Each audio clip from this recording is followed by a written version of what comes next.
কি হল ঘটনা? এইটো একচুয়ালি ঘটনাটো এনেকুৱা হৈছিলে সমীৰণ মোহন আৰু ৰক্তিম শইকীয়া বুলি তেওঁলোক বন্ধু আছিলে।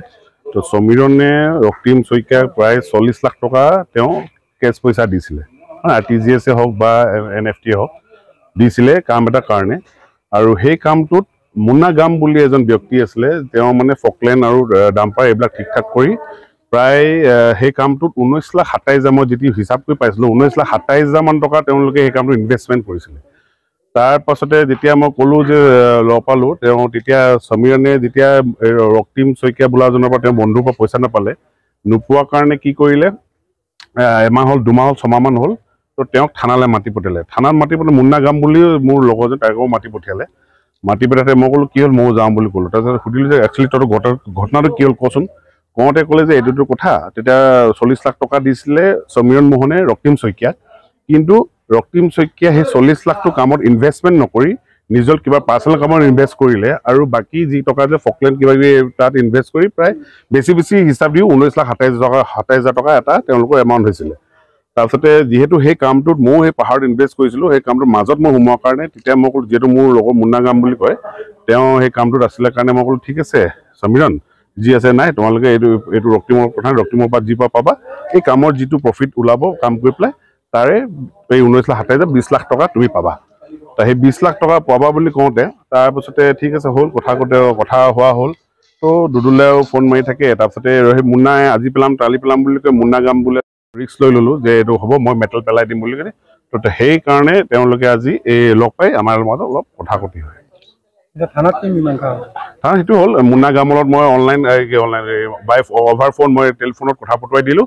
মুন্না গামে অহাকালি 3 গাড়ী তেওঁলোকৰ মাল পেলাই দিম বুলি কৈছে, আৰু তাৰপিছতে হৈ যাব, মিউচুৱেল হৈ গ'ল আৰু তেওঁলোকে তেনেকৈ। আৰু মানে কি হ'ল, আমাৰ এই মুন্না গ্ৰাম বুলি ল'ৰা এজন আছিলে, আপোনাৰ ওৰফে আপোনাৰ কৃষ্ণ গ্ৰাম বুলি কয়।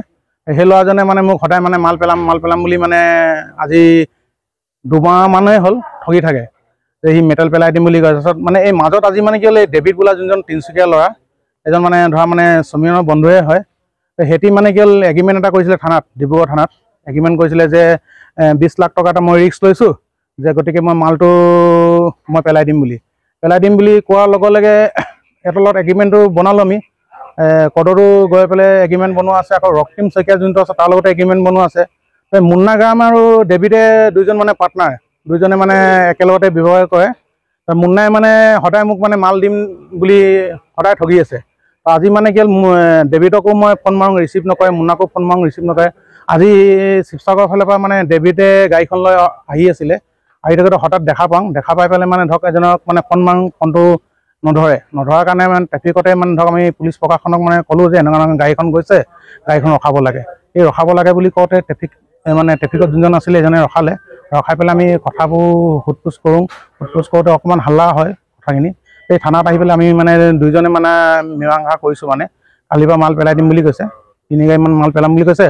আৰু মুন্না গামে যদি ইনকেছ আমাক নিদিওঁ বুলি কয়, নিদিলে মানে ধৰক মানে আকৌ এই তেনেকুৱাই মানে এটা মানে যোনটো এগ্ৰিমেণ্ট আছে, এগ্ৰিমেণ্টত মানে কোৰ্টলৈ বা কেছৰ হেৰি কৰিম বুলি কৈছে। কিমান টকা লেনদেন?